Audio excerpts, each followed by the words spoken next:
उद्या परवा आपल्या घरामध्ये गौराई येणार आहे। गौराई म्हणजे महालक्ष्मी सण हा प्रत्येकाच्या घरामध्ये असतो। खूप मोठ्या थाटामध्ये आपण तिचं स्वागत सत्कार करत असतो। आणि जी लक्ष्मी चिखलापासून बनलेली आहे, तिच्यामध्ये निर्जीव वस्तू आहे, तिला आपण पंचपक्वानाचे भोग चढवतो, तिची आरती करतो, तिला धूप दीप तुपाचा नैवेद्य दाखवतो। मी कोणाच्या धार्मिक भावना दुखवायचा प्रयत्न करत नाही। हा महालक्ष्मी सण हा ऐतिहासिक आणि पारंपरिक आहे, धार्मिक आहे, ते प्रत्येकाच्या घरामध्ये व्हायलाच पाहिजे आणि जे करत नाही त्यांनी सुद्धा करायला पाहिजे। परंतु जो म्हणतात की माझा मुलगा डॉक्टर आहे, माझा मुलगा इंजिनियर आहे, माझा मुलगा अमुक तमुक आहे, तर मी तुम्हाला सांगू इच्छिते, तुमच्या घरामध्ये जी महालक्ष्मी आहे, गौरी आहे, तिच्यापेक्षा इंजिनियर भारतामध्ये कोणीही नाही।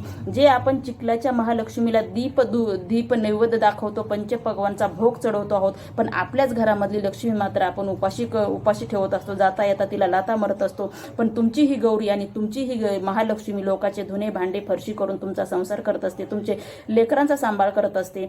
ज्या महालक्ष्मीच्या ज्या चिखलापासून तयार झालेल्या लक्ष्मीचा जर तुम्ही इतका सत्कार करत असाल, तर तुमच्या घरामध्ये जिवंत आहे त्या लक्ष्मीचा तुम्ही आदर सत्कार करा, तिचा सन्मान करा। जिला आपण महालक्ष्मी मानतो त्याच लक्ष्मीवर आपण अन्याय अत्याचार बलात्कार खून प्रकरण अपहरण करतो आहे, तर हे कितीपत योग्य आहे? महालक्ष्मीची पूजा करायलाच पाहिजे, प्रत्येकाने करा। परंतु जी घरामध्ये आपली लक्ष्मी आहे, जिला आपण जशी इज्जत देतो तशी इज्जत बाहेर त्या प्रत्येक स्त्रीला द्या आणि प्रत्येक स्त्रीला तुम्ही महालक्ष्मी गौरीचा आनंद आणि सत्कार सन्मान द्या। जय हिंद, जय महाराष्ट्र।